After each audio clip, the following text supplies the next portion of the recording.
Pendengar, Anda akan menyimak Presisi, Prestasi dan Edukasi.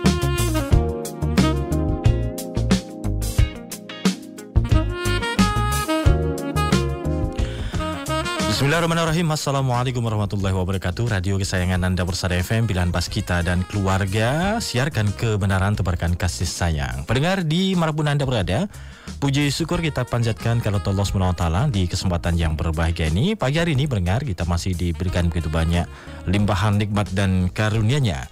Dan mudah-mudahan kita semuanya juga dalam keadaan sehat walafiat. Mengawali aktivitas pekan pertama ya di awal pekan ini pendengar dimanapun Anda berada, kami menemani Anda dalam program Presisi, Prestasi dan Edukasi. Insyaallah hingga nanti jam 10 pagi kebersamaan kita. Tentu untuk Anda pendengar di manapun Anda berada yang bergabung bersama kami, yang ingin berdiskusi bersama ya dengan narasumber kami nanti, silahkan Anda persiapkan di telepon 0271638123 atau di SMS dan juga WA di 081393809000. Dan juga Anda bisa meninggalkan komen di YouTube kami. Karena saat ini pendengar kita juga live di YouTube di akun 102,2 Persada FM.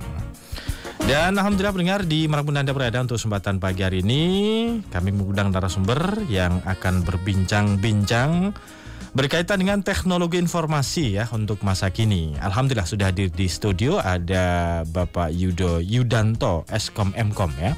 Alhamdulillah. Beliau ini adalah dosen teknik informatika di Universitas 11 Maret Surakarta, UNS ya. Assalamualaikum warahmatullahi wabarakatuh Pak Yudo. Waalaikumsalam warahmatullahi wabarakatuh. Alhamdulillah. Mas Miftah. Alhamdulillah. Kabar baik dan sehat? Alhamdulillah. Alhamdulillah. Di tengah-tengah aktivitas kesibukannya. Ada jadwal ngajar nggak nih? Ada Mas. Ada ya. Wah ini sementara dikasih tugas dulu. Kita kondisikan. Oh gitu kondisikan. Tidak masalah. Tidak masalah ya. Aman ya. Aman. Baik. Tadi sudah kami sampaikan perbincangan kita karena beliau adalah dosen teknik informatika begitu ya. Dan perbincangan kita adalah tentang teknologi informasi untuk masa kini. Karena tidak bisa dipungkiri nih Pak Yudo ya, perkembangan zaman, perkembangan teknologi juga semakin luar biasa. Betul. Semakin berkembang begitu. Tentu ini ada keterkaitannya, apalagi generasi-generasi Z ini tidak bisa bergantung dengan itu semua ya, teknologi-teknologi dari HP, kemudian laptop, kemudian apapun teknologinya kayaknya semuanya mencakup ya.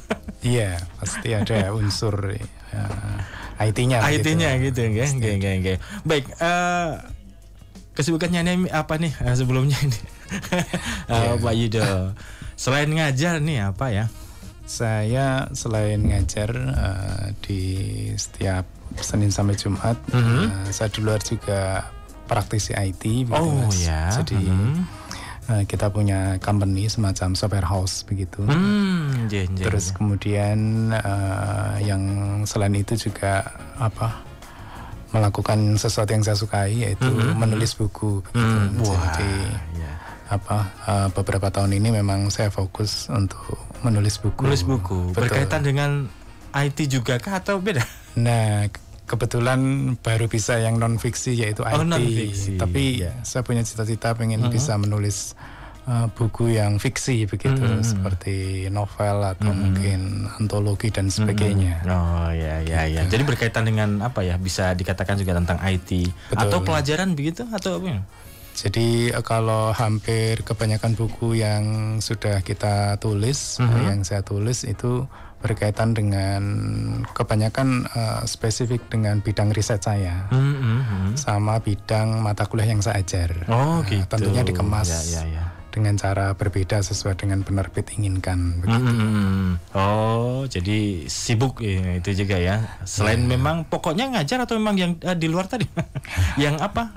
Company tadi di company? Tergantung yang bertanya, Mas. Kalau yang bertanya di kampus ya utamanya mengajar. Begitu ya. Nah, ini saya ini penyiar deh. Wah, ini awal nih pokoknya.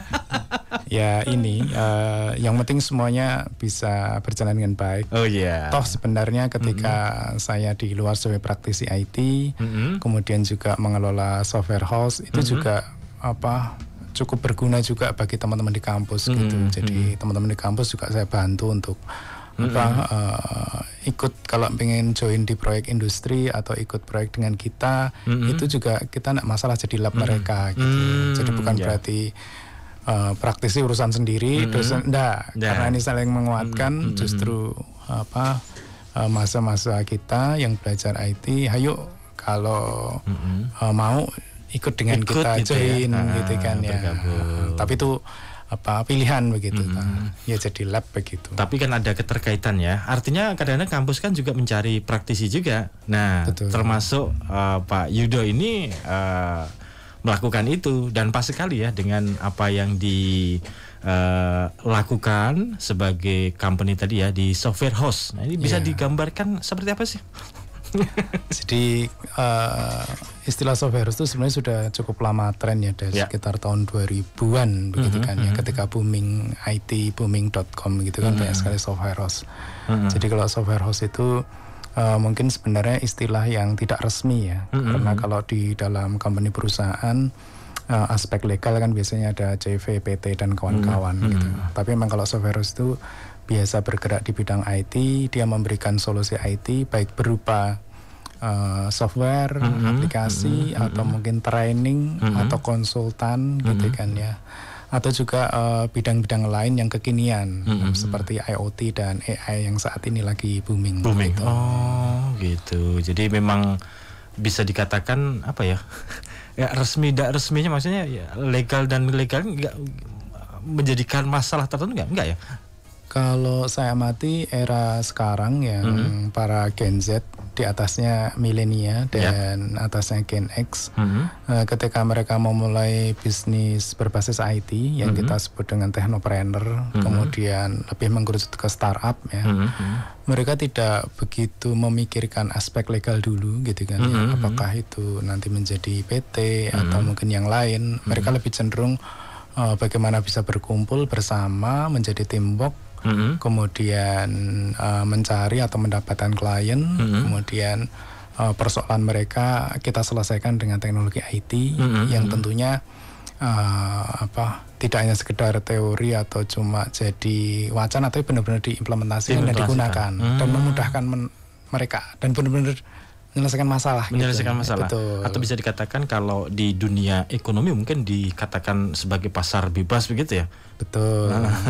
Jadi semua bisa melakukan dan bisa dilakukan di sana gitu. Iya, betul sekali. Karena Indonesia itu termasuk pasar yang cukup menarik gitu. Bahkan negara lain juga menyasar negara kita gitu kan. Karena saya lihat ada beberapa produk-produk yang cukup viral dan digunakan oleh banyak perusahaan UKM dan sebagainya, itu produk dari luar negeri begitu kan ya. Ya, maka apakah tidak bagus dan lebih baik kalau itu dibuat oleh anak-anak bangsa sendiri gitu kan ya. Jadi memang kalau dibilang pasar kita sangat luas gitu kan ya. Kita tuh kan dalam setahun itu kalau nggak salah berdasar data itu ada sekitar 150.000 sampai 200.000 lulusan IT di Indonesia. Di Indonesia ya. Kemudian pasarnya itu kalau kebutuhannya itu sekitar 500 sampai 600.000. Berarti kan sebenarnya kurang. Nah, namun kesenjangan itu kadang bukan persoalan pemenuhan jumlah. Nah, kalau saat ini itu adalah terkendala dari terutama skill dan soft skill juga. Makanya kemarin kan sempat booming viral juga tentang perilaku adik-adik kita Gen Z ketika mereka bekerja itu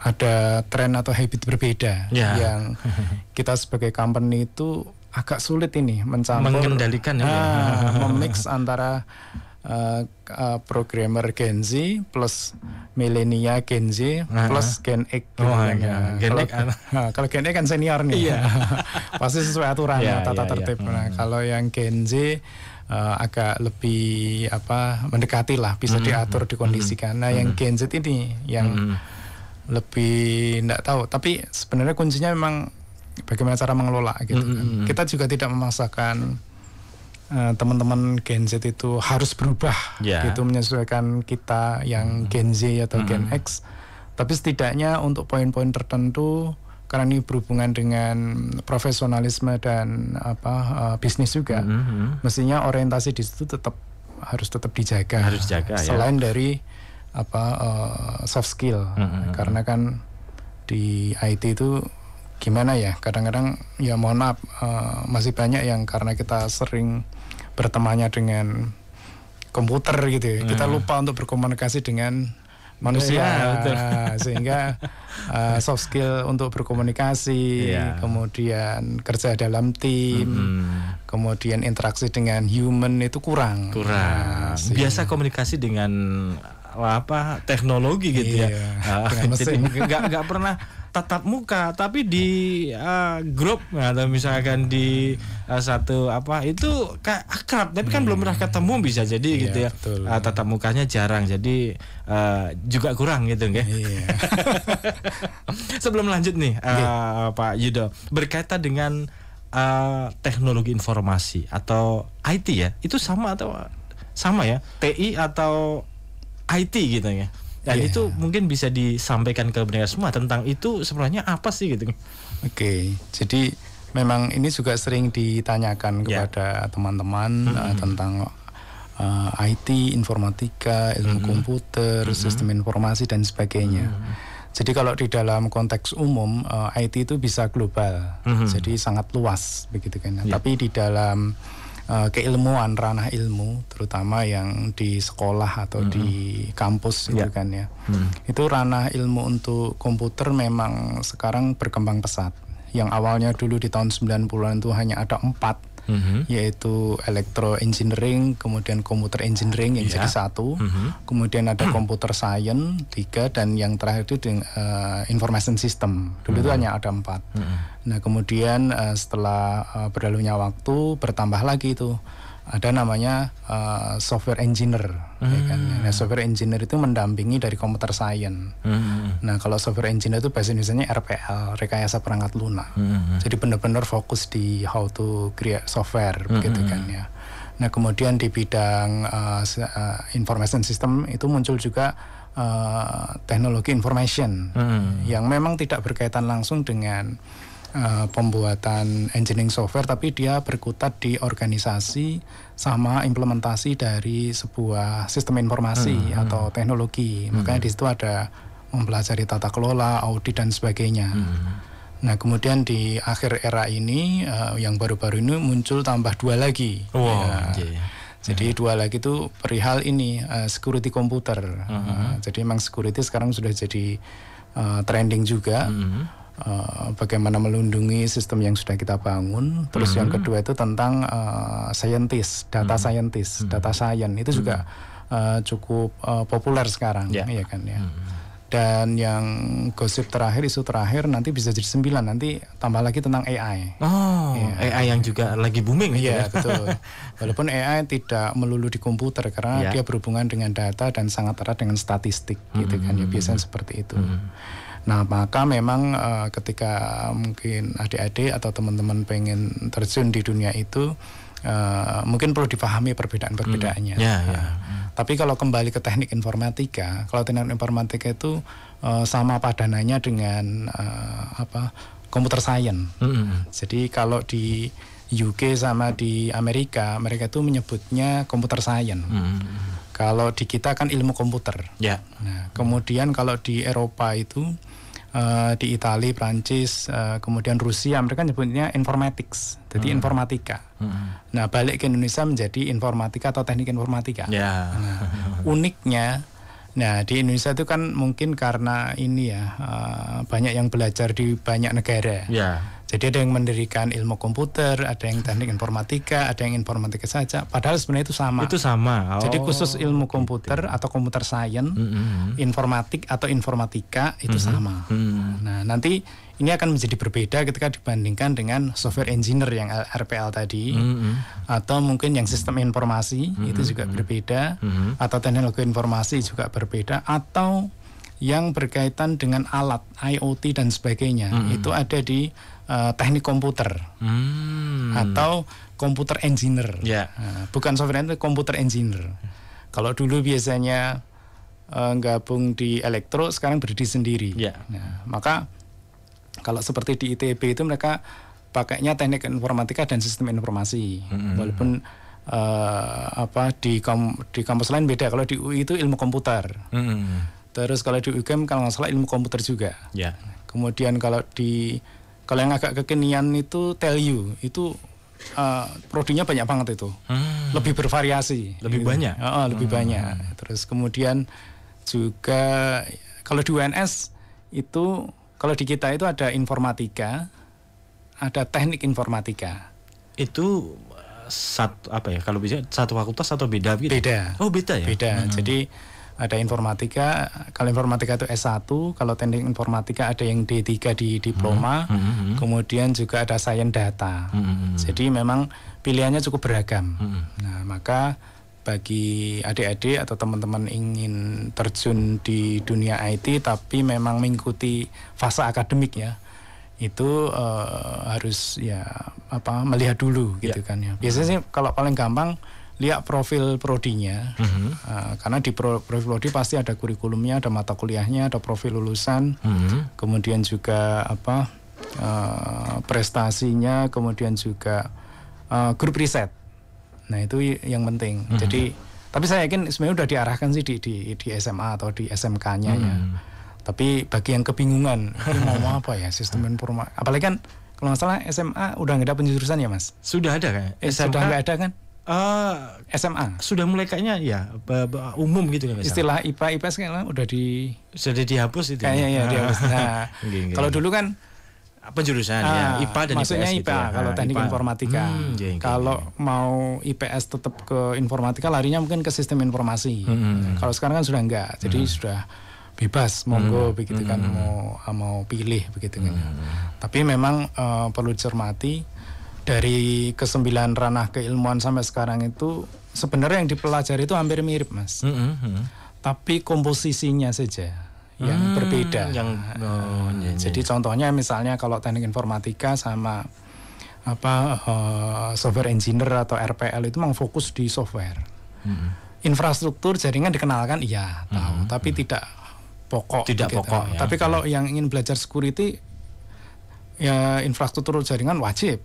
Harus katam tuh sampai karena kan masalah security kan. Nah, semuanya harus paham karena pengamanan gitu.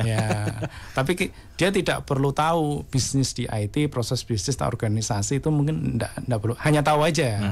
Makanya di mata kuliah itu mungkin 90% sama, cuma komposisinya aja. Ini satu SKS, dua NK gitu.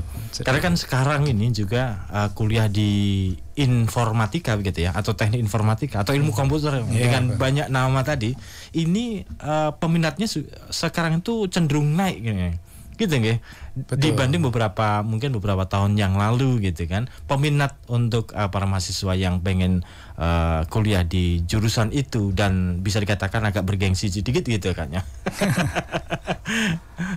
Iya, kalau sebenarnya ini harusnya dengan data sih ya. Oh iya. Nah, tapi kalau yang kita yang kebetulan saya kan di vokasi ya, di teknik informatika itu cukup ketat gitu. Jadi kebetulan kita itu kalau terakhir tuh 1 banding 27 atau 28. Oh iya, lumayan luar biasa loh itu. Kemudian kalau informatika yang S1 itu juga ya menjadi favorit gitu acuan. Ya mungkin selain dari tingkat akreditasi yang sudah bagus mungkin ya.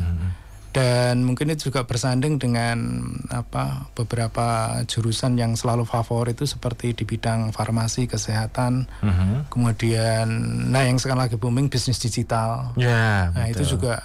Dan itu maksudnya di teknik informatika atau bukan? Beda ya?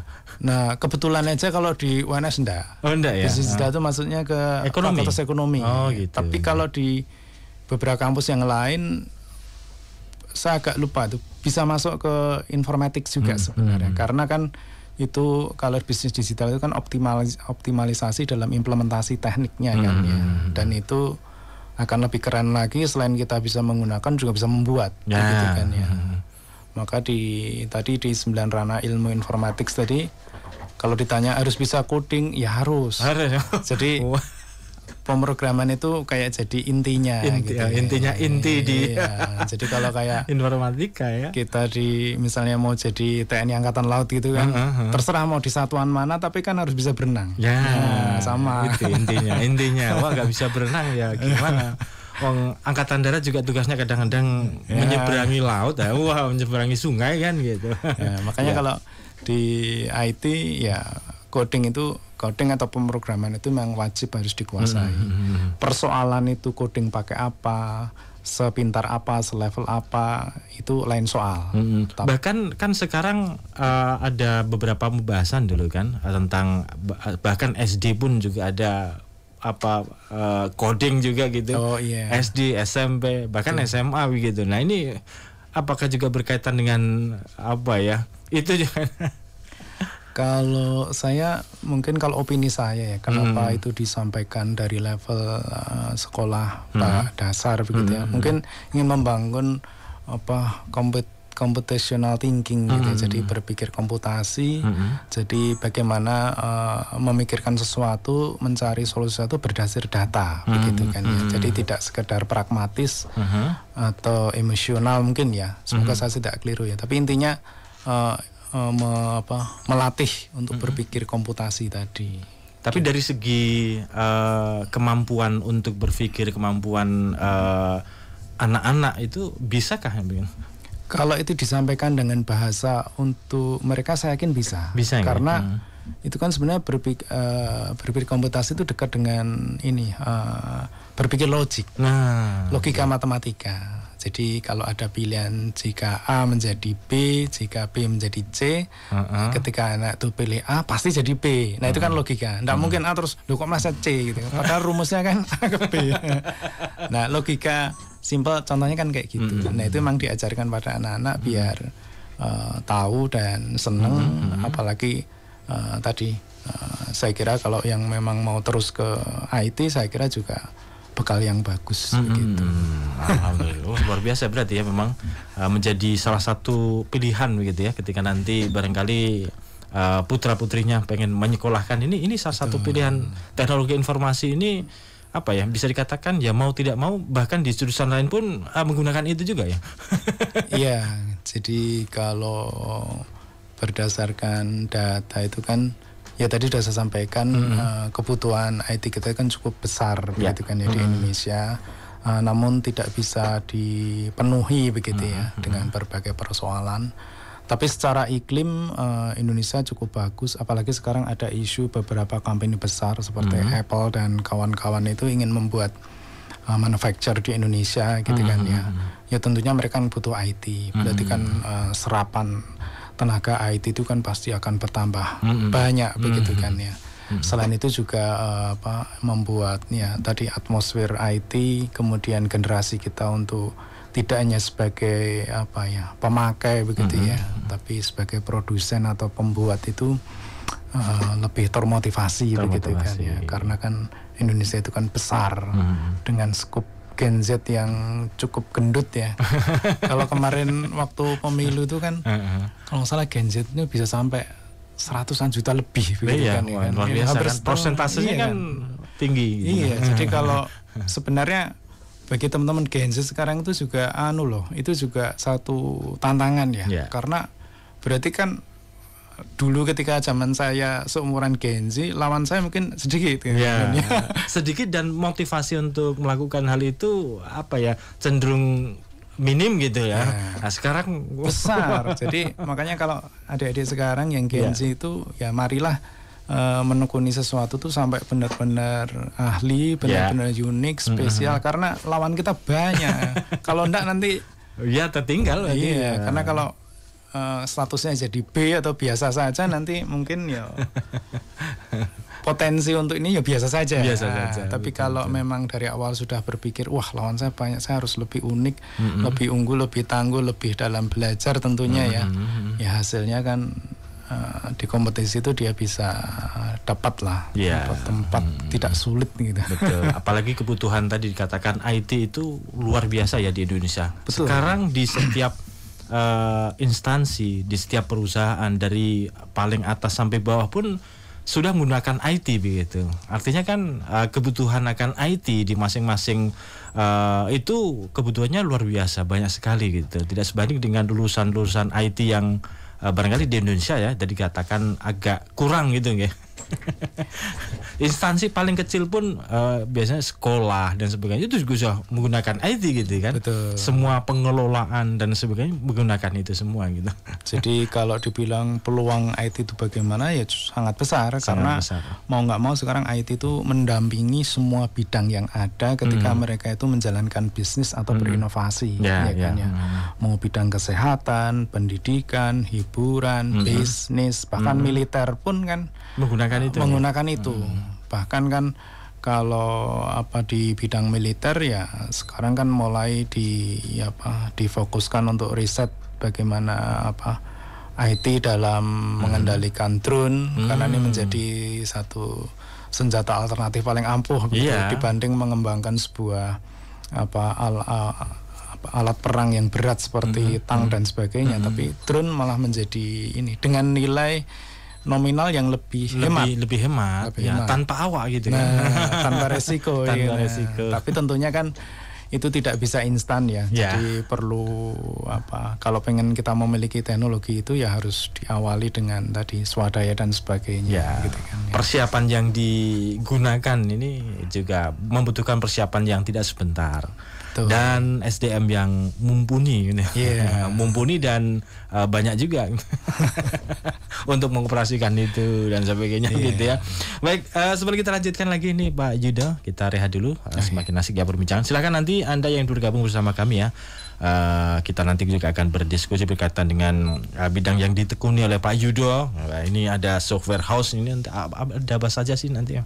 Nanti kita akan coba diskusi gitu ya tentang hal itu. Jangan kemana-mana, tetap bersama kami di Persada FM, pilihan pas kita dan keluarga. Ya, pendengar di manapun Anda berada, terima kasih untuk Anda masih bersama kami di kesempatan pagi hari ini, masih di program Presisi, Prestasi dan Edukasi. Silakan yang bergabung ya di telepon 0271638123 atau di SMS WA di 081393809000 hingga nanti jam 10 pagi ya. Silahkan Anda ingin berdiskusi atau Anda bisa meninggalkan komen di YouTube di akun 102,2 Persada FM. Dan masih bersama dengan Pak Yudo Yudanto Eskom Mkom. Beliau adalah dosen Teknik Informatika di UNS ya. Masih dengan tema teknologi informasi untuk masa kini. Kita lanjutkan lagi perbincangan kita Pak Yudo ya di kesempatan pagi hari ini berkaitan dengan teknologi informasi. Kalau mungkin dibedah banyak sekali begitu ya, termasuk dari masing-masing cabangnya.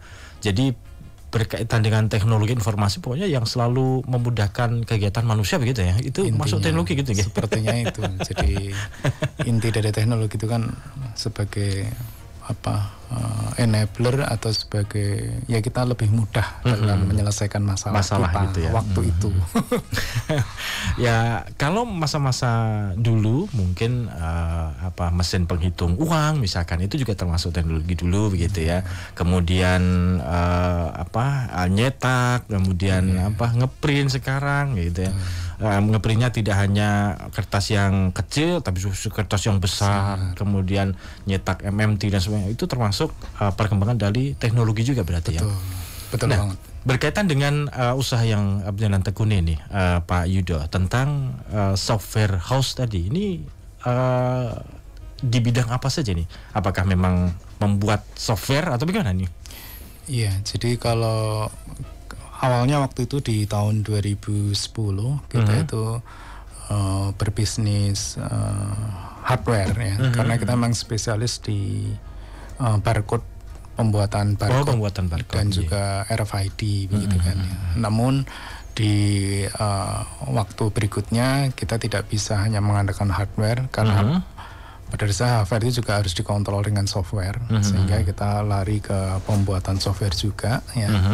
Dan seiring dengan sekarang ya kebutuhan untuk software kan beraneka macam gitu kan ya. Jadi ada sifatnya produk, jadi kita punya produk, monggo silakan yang mau beli, atau yang produk yang sifatnya tailor made. Jadi pengen apa kita buatkan, gitu kan ya. Gitu. Oh saya punya ini nih masalah seperti ini, begitu. Gimana bisa disolusikan dengan aplikasi enggak atau software? Nah itu tailor made gitu kan ya. Jadi kalau tailor made itu biasanya kita sebut sebagai project. Tapi kalau produk itu kita sudah punya software jadi, monggo silakan. Tinggal diaplikasikan gitu ya berarti. Digunakan. Nah kemudian selain dari perihal software itu kita juga ada training dan pelatihan karena kebetulan cukup banyak ya, apalagi setelah COVID kemarin itu ya. Jadi COVID selama 2 tahun itu memang merubah kebiasaan. Betul, kita memang kayak dipaksa untuk melompat literasi gitu ya, teknologi yang lebih tinggi begitu kan ya.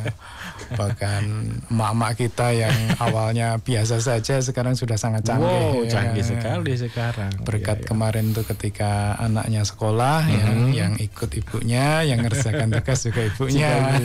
Ibunya menjadi lebih pintar gitu ya. Tapi ini sebenarnya ada hikmahnya ya. Betul. Ternyata ada hikmahnya. Iya.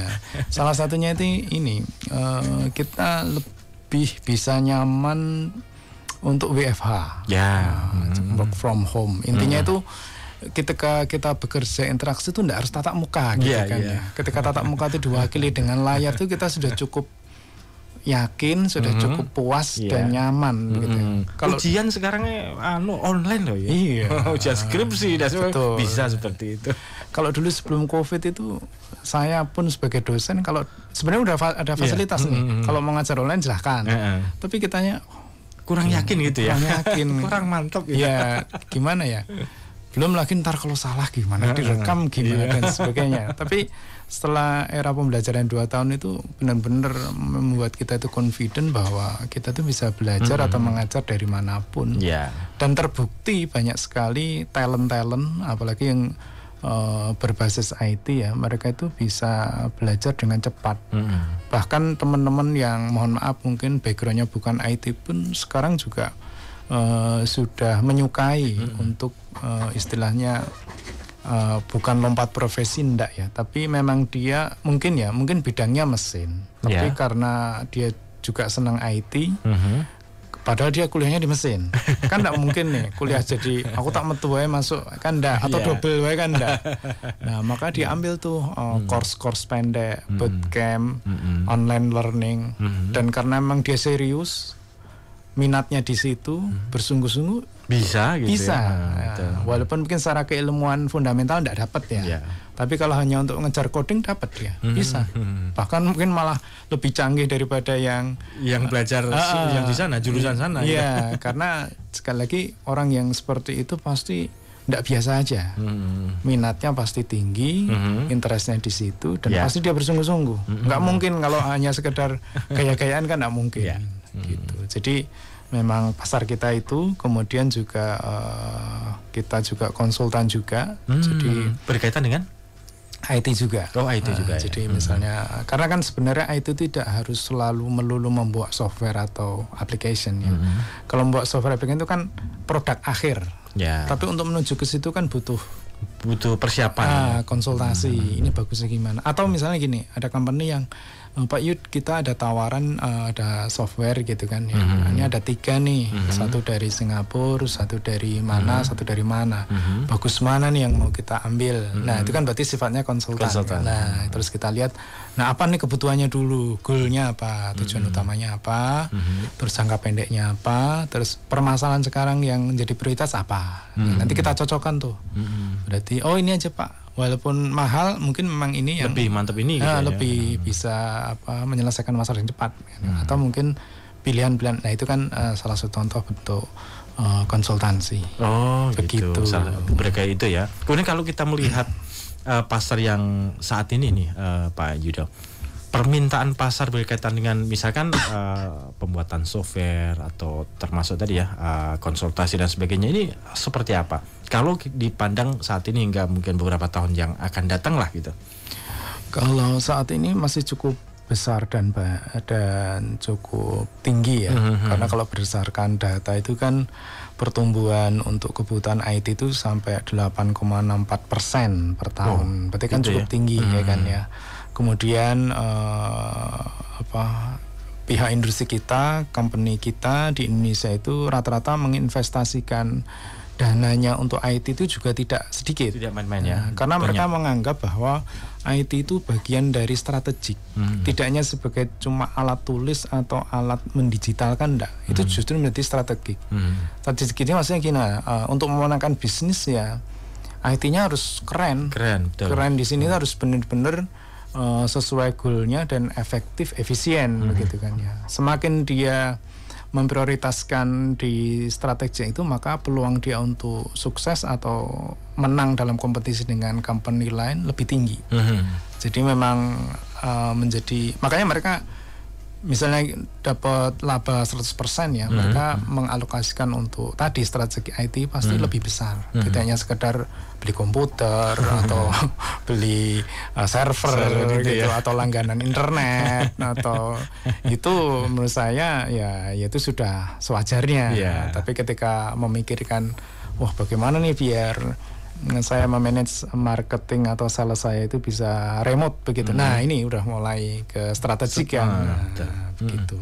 Jadi pasarnya sangat besar dan kebutuhannya sangat tinggi. Sangat tinggi ya. Namun memang sekarang bermunculan banyak startup juga, iya kan ya. Jadi secara kompetisi juga cukup ketat juga. Ya. Karena kan kalau tadi saya bilang di awal kita kadang 2 orang atau 3 orang praktisi IT yang bertemu kemudian membuat startup, bisa membuat sesuatu, itu sudah menjadi kompetitor, ya kan ya. Kalau kita yang sudah membuat company lama dengan berbagai kebutuhan dan sebagainya, membuat produk mungkin ini habisnya 10 juta gitu misalnya. Tapi ada lagi nih yang startup baru muncul, dikerjakan hanya 2 orang, ya bahkan 1 orang, mungkin dia cukup dengan 2,5 juta juga udah selesai. Sudah selesai. Nah, dan bisa bersaing di pasar gitu. Betul. Makanya memang pasar di sini memang cukup ketat, apalagi bermunculannya startup yang sampai sekarang itu ya sangat banyak. Sangat banyak gitu. Kemudian kalau dari persentase permintaan akan kebutuhan IT, termasuk yang penjaringan tekuni ini di bidang apa? Pelayanan kah, atau mungkin di bidang bisnis, atau ya pemasaran atau apa gitu? Kalau rata-rata di bidang bisnis. Bisnis ya. Di bidang bisnis. Kemudian di manufaktur juga ada. Ya kan? Jadi di bidang bisnis misalnya minimarket pengen bisa mengintegrasikan sistem pergudangannya, kemudian sistem penjualannya, sistem salesnya. Kemudian bisnis. Kalau di manufaktur biasanya kan misalnya itu perusahaan batik, bagaimana bisa mengatur atau memprediksi atau menghitung dari kain masuk sampai diproses, dipotong jadi baju gitu kan ya. Jadi kan mestinya kan manufaktur pengen menghitung gitu kan, sehingga dia akan tahu baju ini tuh sebenarnya costnya berapa gitu kan ya. Ketika jatuh 30.000 ya sudah, berarti ketika dia akan menjual ya monggo bisa menentukan harga gitu gitu. Tapi dengan lebih cepat, dengan risiko lebih kecil gitu kan ya. Maka itu juga cukup prospek juga untuk yang aplikasi atau software yang seperti itu. Kemudian kalau pengen bekerjasama nih, atau pengen minta kerjasama dengan rumah software house ini, kontaknya kemana? Langsung aja kan? Wah, sedikit promosi ini. Iya. Jadi iklan ini. Ya kalau monggo silakan nanti kunjungi di piptech.co.id ya. Di situ juga ada email, nanti bisa email ke info@piptech.co.id atau yuda@piptech.co.id atau mungkin langsung di WA-nya di situ ada nomornya 0838-666-33322. Oh ya. Jadi sudah cukup komplit di sana ya. Jadi bisa buka biar di bidang IT ki ya buka iki ya internet itu kan. Iya, agak keren ya. Atau langsung langsung bisa ya. Jadi nanti langsung WA saja ke Pak Yudo untuk bisa kerjasama atau permintaan misalkan pengen buat apa-apa gitu. Betul. Begitu ya. Betul.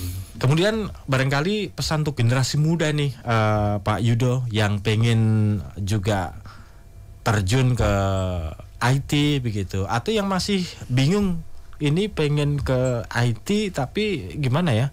pelajarannya kayaknya kok codingnya susah sekali gitu misalnya. Yeah. Atau mungkin bisa menjadi bayangan sebenarnya peluang di bidang IT ini seperti apa begitu? Iya, mungkin saya jawab kebalik dulu ya. Jadi kalau secara peluang kerja atau peluang bisnis itu sangat luas di IT ya. Karena sekarang ada banyak sebutan profesi yang mungkin teman-teman atau adik-adik, bapak ibu sering dengar. Ada, kalau programmer udah biasa ya. Ada data scientist, ada software engineer, ada UI UX ya kan ya. Kemudian ada pengembang AI, blockchain dan kawan-kawan ya. Itu kan berbagai macam profesi di bidang IT begitu kan ya. Nah kemudian juga tadi sudah disampaikan IT itu mendampingi di semua bidang ya kan ya, ketika mereka menjalankan bisnis atau berinovasi. Jadi saya kira IT itu melekat dimanapun. Ya. Mungkin ketika selesai kuliah IT tidak harus di company berbasis IT ya, tapi memang dia bertanggung jawab IT di dalam company itu gitu kan. Yang sering terjadi kan seperti itu. Nah kemudian kalau pesan saya kepada adik-adik, teman-teman yang Gen Z ya, atau mungkin yang setelah Gen Z kan ada Gen Alpha yang sekarang di SMA ya, SMA SMP, atau mungkin lagi lahir sekarang Beta namanya. Beta ya. Nanti boleh berlanjut terus ini. Kalau yang 2030 katanya nanti AI. Gen AI. Iya ya, gen AI ini. Baru lagi nih olahan ya. Jadi kalau pesan saya pertama jangan takut memulai begitu ya. Jadi hilangkan ketakutan bahwa apalagi tadi bilang coding itu susah. Karena sebenarnya coding itu kan hanya menuliskan logika pikiran kita ke dalam satu bahasa-bahasa tertentu dan itu bisa dipelajari kok gitu kan ya. Toh juga ketika kita itu belajar pemrograman aslinya itu juga tidak harus langsung. Karena kalau yang melalui jalur akademik biasanya ada mata kuliah yang mengawali seperti logika matematika, algoritma. Pokoknya kita dituntun lah. Jadi ketika nyemplung di pemrograman itu sudah tinggal pas gitu kan ya. Jadi tidak sulit teman-teman ya. Kemudian kita tidak boleh anti teknologi ya. Jadi teknologi tadi memang fungsinya memudahkan ya. Jadi seperti kita tahu bahwa kunci untuk sukses mengarungi zaman ini itu salah satunya kalau dari sisi teknologi ya, kita harus adaptif gitu ya agar bisa survive. Jadi hilangkan sifat zona aman, apa istilahnya, kita harus grow mindset begitu ya, bahwa terkadang memang kita butuh tantangan begitu ya untuk melompat lebih maju begitu kan ya. Terus kemudian kalau di IT itu saya lebih sarankan banyak praktek daripada teori. Jadi 2:1 lah begitu kan ya. Kemudian juga yang paling penting juga itu soft skill pribadi itu harus dikembangkan ya. Soft skill pribadi itu seperti ketangguhan dalam belajar, mandiri dalam belajar, etika berkomunikasi, kemudian etika dalam berperilaku, berinteraksi, itu kan penting gitu. Nah yang saya singgung tadi ini kadang-kadang menjadi agak lupa tuh bagi yang seringnya itu berkoneksi dengan mesin atau komputer, dilupa yang tadi gitu kan. Betul, termasuk juga ini kemampuan berkolaborasi di dalam tim. Ini juga menjadi kunci sekarang ya. Karena banyak sekali teman-teman IT yang pokoknya aku kerjanya itu modelnya kayak gini, tolong dimaklumi gitu kan. Kalau matahari belum tenggelam saya nggak bisa kerja gitu ya. Jadi kalau di kantor itu pagi sampai sore hanya main game, kemudian malam dia kerja, baru paginya selesai. Itu kan seniman itu. Nah yang kayak gitu kan agak susah untuk kerja di tim. Kecuali kalau timnya dengan tipe yang sama ya. Nah maka memang ketika di tim itu kita benar-benar mengasah komunikasi kita ya, ego kita, sifat individu kita memang harus kita hapus ya, kita sesuaikan. Karena kita itu kalau hanya bekerja sendiri, mengandalkan sendiri, nggak mungkin menang dengan yang bekerja dengan tim, apalagi timnya yang solid ini. Betul. Akan lebih kuat lagi gitu ya. Aku red mening ini, aku tangin ini, wah hilang dewe kan. Jadi kalau orang sudah pinginnya permisifnya banyak ya, itu ya susah gitu kan ya. Apalagi kalau masih ya tadi jiwa muda dan umur muda, saya kira kalau sudah membatasi yang kayak gitu menurut saya kurang bagus. Gitu. Tapi ya monggo silakan, itu pribadi masing-masing ya. Karena ada juga pendapat ya. Karena ada juga yang lah saya memang gayanya kayak gini kok gitu kan ya monggo. Iya. Tapi intinya kan orang kalau berjalan sendiri sama berjalan bareng-bareng itu kan biasanya lebih jauh yang bareng-bareng dan lebih tangguh ketika bareng-bareng daripada sendiri. Ya, gitu. Betul itu. Terus kemudian ini yang terakhir itu apa ya? Ya kita harus menikmati proses begitu ya. Ya tentunya dengan berdoa, berusaha, kemudian juga siap untuk mensyukuri apakah nanti kita itu gagal dulu, apakah langsung sukses gitu kan. Tapi biasanya gagal dulu. Gitu. Jadi berdoa, berusaha dan mensyukuri, saya kira itu. Betul. Gagal satu kali berhenti, wah ya gimana? Nah, berarti soft skill ketangguhannya kurang. Kurang itu ya. Jadi harus karena kan katanya rumus sukses itu ketika jatah gagalnya habis. Persoalannya kita nggak tahu gagalnya berapa kali ya. Baru gagal sekali aja udah putus asa gitu. Ini itu kapok gitu. Sinau coding ora iso stres dhewe gitu kan, terus kapok padahal sebenarnya kita ada masalah nih, saya nggak susah memahami, berarti saya harus apa nih, gabung komunitas, bertanya pada teman, membuka yang lain, sehingga masalah kita tadi terselesaikan. Baik, terima kasih nih Pak Yudo. Tak terasa 1 jam perbincangan kita. Ini masih cabang masih umum tadi ya. Jadi betul. Masih ada beberapa cabang yang mungkin perlu didiskusikan lagi nih. Siap. Nanti di lain Nanti waktu. mudah-mudahan ada waktu lagi nih untuk diskusi kembali. Terima kasih ilmunya di kesempatan pagi hari ini Pak Yudo. Ini ada satu komen yang ada di YouTube. Alhamdulillah begitu saya. Wah, ini alhamdulillah dari pemuda 5.0 ini akunnya ya. Terima kasih yang sudah menyaksikan kami, mudah-mudahan bermanfaat. Selamat beraktivitas kembali nih Pak Yudo.